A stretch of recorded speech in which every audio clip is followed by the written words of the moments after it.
Qu'on se le dise, on n'en parle pas assez, mais il y a un cercle vicieux quand même dans lequel on s'enfonce très facilement, et qui est pas facile, qui est le refus perpétuel de travail.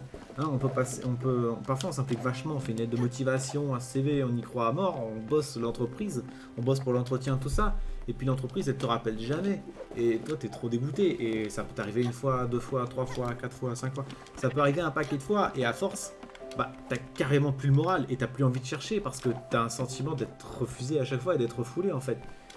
Et du coup, tu culpabilises, et comme tu culpabilises, tu veux pas en entendre parler, et puis plus t'essaies, plus t'es refoulé, c'est vachement difficile, hein. Donc c'est pas étonnant en fait si on est chômeur pour de longues durées parfois.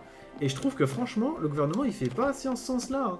Pôle emploi il devrait vraiment avoir une petite cellule psychologique pour t'aider et t'encourager à retrouver du travail.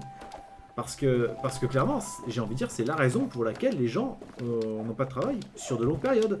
C'est à cause du refus perpétuel, parce que c'est vachement dur à encaisser. Waouh, le bug que j'ai fait, le slide de ouf, c'est vachement dur à encaisser quoi. Je pense que je vais en faire une petite minute philo ce passage. C'est assez court, mais c'est pas mal. C'est peut-être pas ton cas, ça j'en sais rien, mais voilà, c'est pas facile. On m'a refusé et après notre mec juste après moi, le patron. Ouah, ça fait mal ça. Ça c'est très mauvais pour son image de soi. Ouais. Et si c'est mon cas, ouais. Ouais, bah voilà. T'inquiète, je connais. On connaît tous. Et le truc, c'est qu'on a l'impression qu'on est. Chaque fois qu'on traverse ce genre de période un peu difficile, on a l'impression qu'on est le seul et que personne ne nous comprend et qu'on est le seul à vivre ce genre de choses. En vrai, non. Dès lors qu'on est au chômage, on tombe quasiment systématiquement dans ce cercle. Parce que les deux premières entreprises vont pas nous dire oui, c'est pas facile de trouver du boulot. Et donc, bah, ça commence petit à petit, puis après on s'enlise dans ce genre de problème.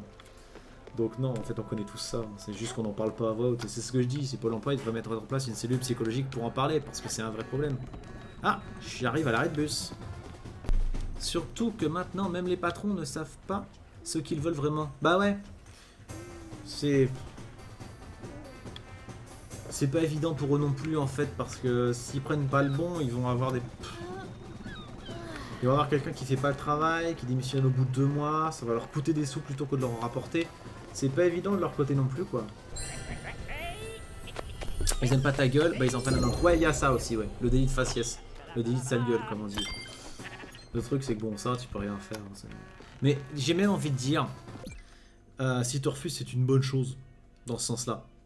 Parce que, imagine, il se force à te prendre alors que ta tête lui revient pas. Tu vas pas bosser pour ce mec, quoi. Donc si t'as une mauvaise impression, si d'emblée le boulot te fait une mauvaise impression, mais n'y va pas. Si t'as des boulots de par le passé que l'ambiance elle était nulle, dis-toi qu'il il faut pas racler le sol pour accepter n'importe quelle offre d'emploi. Si de base, avant même d'y travailler, tu te rends compte qu'il va y avoir des problèmes. C'est l'avertisseur quoi. Si le mec a des vies de sale gueule, il te prend pas, j'ai envie de dire passe ton chemin et t'as évité une balle en fait.